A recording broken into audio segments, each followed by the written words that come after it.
Hello, shiny crafty people. This is Tim Totten here, and welcome back to the channel. You know, in a previous video, I made these cool diagonal zippered pouches, right? Look how cool they are. This one's sized for a smaller things like a phone or something else. And it was so easy to do this. And I saw a similar thing with a little bit different, more of a square. I wanted to show you how to make that version with a little bit of adjustments. So if you look in the description for this video, you'll see the original video that I saw that didn't have a lot of description. And so I'm gonna show you how to make this and talk about it, but also make a few changes with my own version. I'm still gonna use a pre-made quilt that I bought.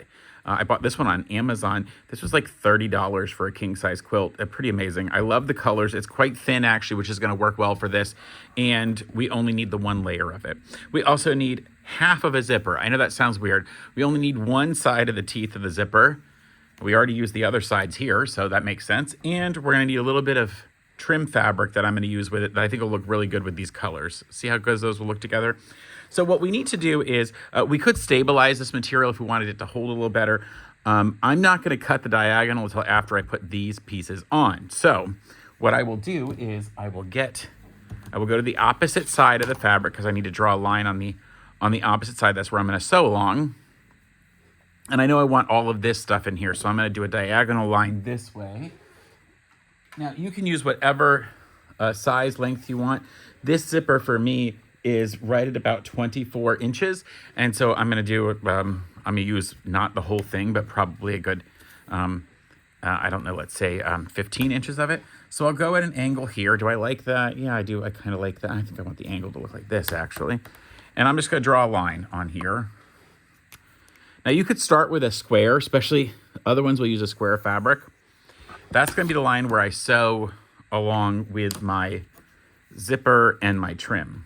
Now, the interesting thing about this is I don't want to have to finish the inside of this. So what I'm going to do is I will sew the trim and the zipper together and then sew them down. And when I open it up, it will completely cover that trim when I open it. It's going to make a lot of sense when I do it. So by sewing this zipper this way with the trim on top, and when I open it, well, actually, I'll sew it this way with the trim on top here. I'll be able to open it and pull the trim out and stitch it down. It'll make sense. So let's go to our sewing machine and get going with that. So over here at the sewing machine, I'm basically going to sew the trim to the zipper first. I think that makes a lot more sense for me. I put my part under it already. Now, I want the trim to fold back from the zipper and from the teeth. So I'm going to put the trim, what I've done is I've taken a 1.5 inch piece of material and folded it in half already. I'm going to keep the nice finished edge along with the nice finished edge of the zipper. So I'll go along here and lay it on top.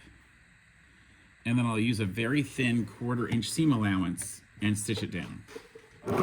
I'm also using a very long stitch length because it's not necessary to be super tight with this.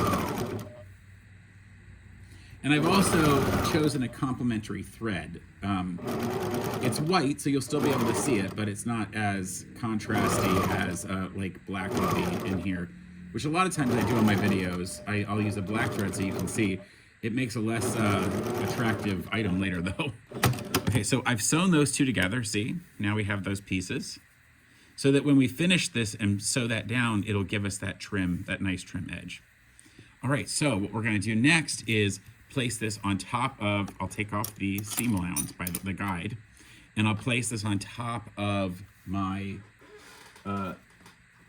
piece of fabric that I drew a line on. Let's go look at that.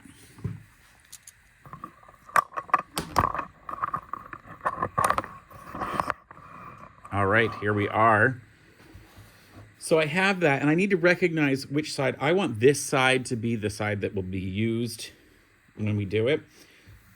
So the way I place my zipper down, I need to place my zipper down in a way that I know that once I'm going to put it to that side of the line. And I can just put a few pins because I'm not wanting to cut this material. You could easily cut the material if you wanted to, but like I said, I want this fabric to be stabilized, and I'm not using any stabilizer for it. The reason I'm not going to use any iron-on stabilizer or anything is that then it would show on the inside of the material, and I really just want this blue fabric to be what shows on the inside. So once we get this pinned along here, and that it's straight along that line, I'm going to go back to the machine and just stitch closer to the zipper all along there. So just inside this line that we already have. Let me do the last one down here. The nice part about doing it this way is that you can sort of pick your size later. Once you get this done, you can, I'll show you how to pick your size with the with a nice ruler. So we're over here at the machine. Let me zoom you in so you can see a little better what I'm going to do. And I will just lay this into the machine. And like I said, just work just inside that other stitch. Now, I need to shorten my stitch length. I was at 6 on my machine. I'm going to go down to 3. And then just go down along it. Now, I'm going to maybe take those pins out. And the only reason I want to go inside of the other stitch that I had done is so that I don't see it later when I go, when I open this up. Take that out. The last 2 pins.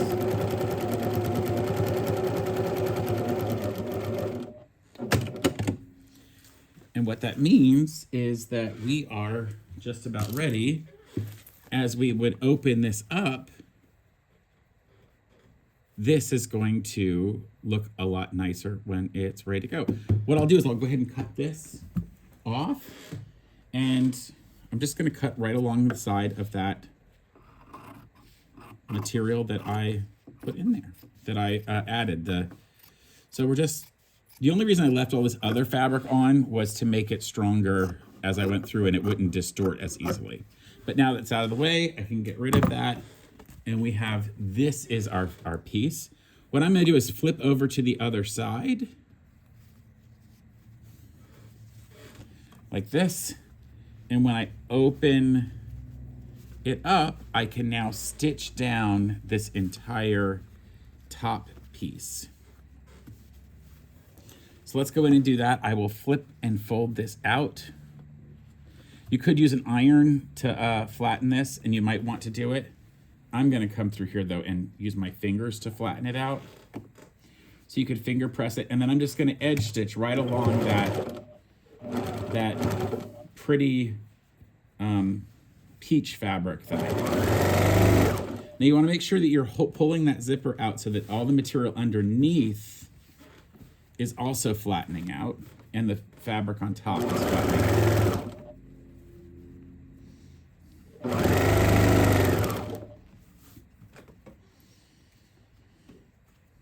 Oh, it looks so good. It's also why you really need to make sure you trim this fabric really well, because there's not a lot. Now you could pick a larger piece than 1.5 inches, because of course that 1.5 inches, when it folds in half, becomes 3/4 of an inch. And then when you cut off a 1/4 inch by using a seam allowance, now you only have a 1/2 inch piece. And then that's got to cover all of this. It can get a little tight. So if you wanted a little bit wider fabric, you could do that. Go to 2 inches, and then you'll have a little bit more. And if you miss any spots along the way, just come back and stitch them down. So now that's the piece that we have. And it's going to allow us to pick how big we want our finished piece to be just by cutting a square. But we're going to flip these down this way and see what happens. So we get that particular look to it. What I'm going to do is I'm going to go ahead and put my zipper pull on here. And the way you do that is you come down to the end. Let me give you a little closer look at this. It'll make it a little easier. When we do this, we line the two up. I'm going to trim all this later, so I'm not worried about it all perfectly lining up.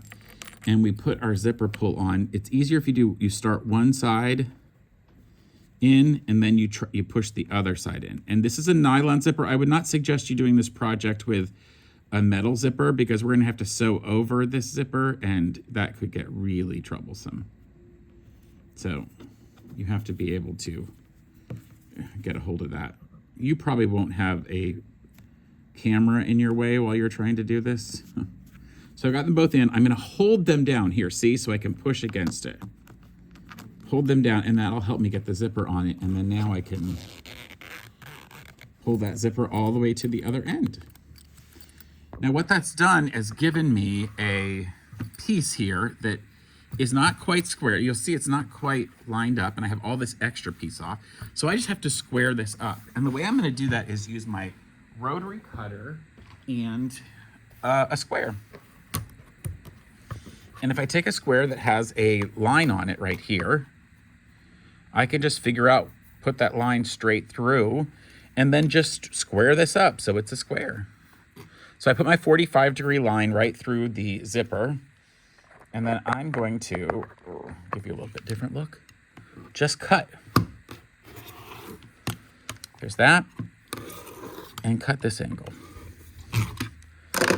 And while you have that done and ready to go, now you go right back to the sewing machine and stitch right along these two sides.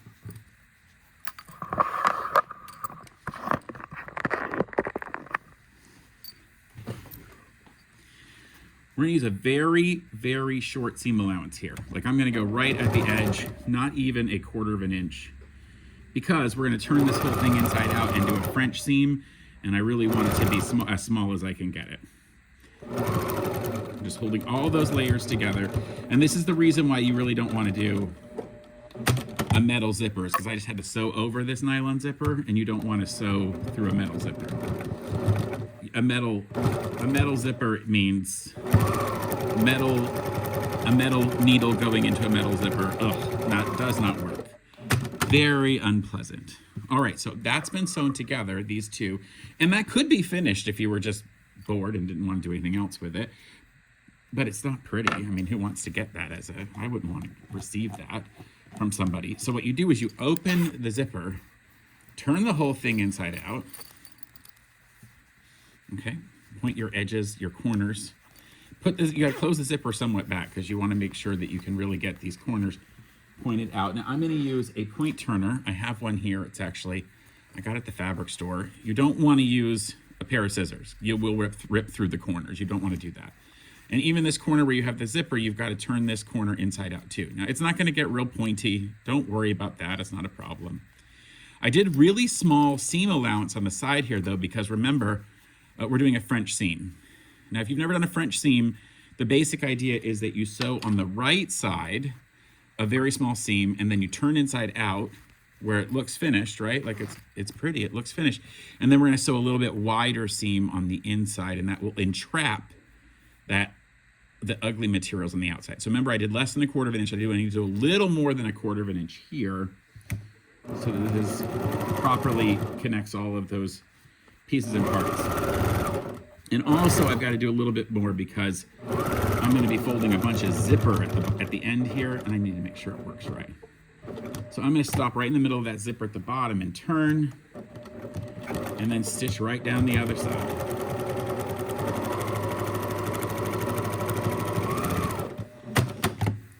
It's finished. It may not seem like it is, but let me show you what it looks like when we back it out.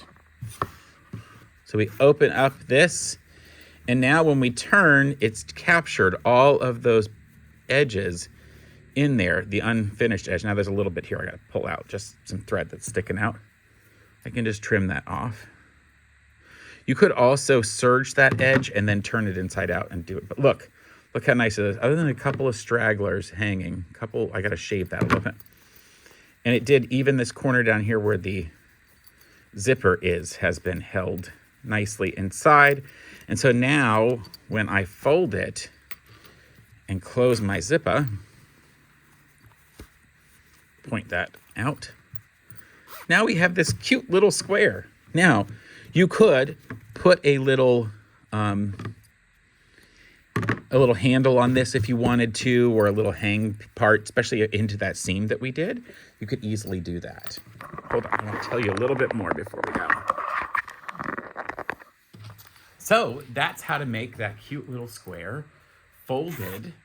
And I would think, actually, if you did it right down here in the end where you turned that zipper in the corners, I think it would work out really well. You'd have a little hanging piece. This is great for all kinds of little things because when you're using it, look how it pops open. It's kind of cute. So if you did this for like clips or something, I know I had some clips around here. Let me see if I can find them. Here's a box of clips. I could put those box of clips in there. So I've got all my clips hanging out in there, and you can zip them shut, and now you've got those things hanging out in that little thing, or you could have other stuff. You can make a bigger, smaller, and then of course when you go to open it, because of the way that the zipper works, it flops open nice and pretty, and you have this sort of opening, and you could lay that down and then easily get into your clips or whatever other item that you put into it. It's a really cute little container, and I hope you'll try to make some. Now, if you do make some fun stuff with this, please share it with me. You can make a note in the comments, or you can go to my Facebook page. It's a group that we put together called Shiny Crafty People, and I'll put a link to that in the description below. So I hope you have fun making these kind of really cute zippered bags. So easy to do, so little actual real math to have to do. And until next time, stay crafty. Bye for now. All right, can I make one big enough like to carry my lunch or something? These are really cool.